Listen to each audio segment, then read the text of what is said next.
സ്വലാത്തല്ലണം. ഒരുപാട് ആൾക്കാർ ഇവിടെ ഞാൻ കാണുന്നുണ്ട്, കാണാത്തവരുണ്ട്. ഉറക്കെ ചൊല്ലണം എല്ലാവരും. സയ്യിദുനാ മുഹമ്മദുർ റസൂലുള്ളാഹി സ്വല്ലല്ലാഹു അലൈഹി വസല്ലം. നമ്മളിത് മുത്തനബി തങ്ങളെ പറയുന്നൊരു മജ്ലിസാണ്.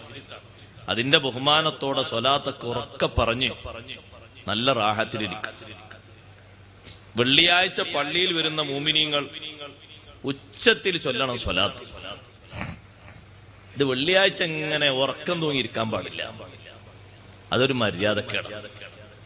എന്നിട്ട് ആകെ ഉണരപ്പെടാൻ നിങ്ങൾ സ്വഹാബത്തിന്റെ പേര് കേൾക്കുമ്പോണ്ടാ ഉറക്ക റളിയല്ലാഹു അൻഹു.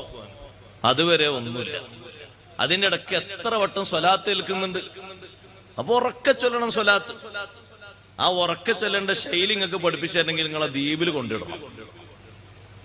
അവിടൊക്കെ തറാവീഹിന്റെ ഇടയിൽ സ്വലാത്തിൽ നിന്ന് കേട്ടാല് ഉറങ്ങുന്ന ആളൊക്കെ ഹൗലുങ്കരയിൽ എത്തിപ്പോകും. നല്ല ആവേശമുള്ള സ്വലാത്ത, സന്തോഷാണ് അവരെ സ്വലാത്ത് കേൾക്കും. ഇതൊരു എന്നോവർ ഇങ്ങനെ ഖത്തീബ് ഉസ്താദ് നല്ല മട്ടത്തിൽ ഖുത്ബ ഓതിയിട്ട് സല്ലല്ലാഹു വസല്ലമ വബാറക അലാ ഹാദൻ നബിയിൽ കരീം. അപ്പോൾ നമ്മൾ ഉറക്കെ ചൊല്ലണം അല്ലാഹുമ്മ സ്വല്ലി വസല്ലിം വബാരിക് അലൈഹി. അന്ന് ഉറക്ക സ്വലാത്തല്ല സുന്നത്താന്നല്ലേ കിതാബിലുണ്ട്.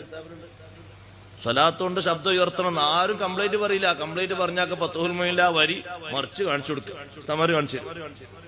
സ്വലാത്ത് കൊണ്ട് ശബ്ദം ഉയർത്തണം. ഖതീബ് ഹബീബ് റസൂലുള്ളാഹി സ്വല്ലല്ലാഹു അലൈഹി വസല്ലം നിങ്ങളെ പേരൊക്കെ പറയുമ്പോ നമ്മൾ പള്ളിന്റെ ഉള്ളിൽ നിന്ന് ഉറക്ക സ്വലാത്തല്ല. അങ്ങനെ അത് നമ്മളിൽ നിന്ന് അടുത്ത തലമുറ അത് കീഴ്വഴക്കമായി സ്വീകരിച്ച് അങ്ങനെ ആ സുന്നത്ത് കൊണ്ടുവരണം.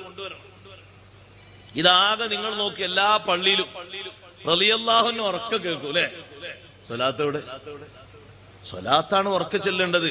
റളിയല്ലാഹുവിന് മോശാന്നല്ല. സ്വഹാബത്താ ഉയരത്തിൽ അധികം മുത്തുനബി തങ്ങളോ?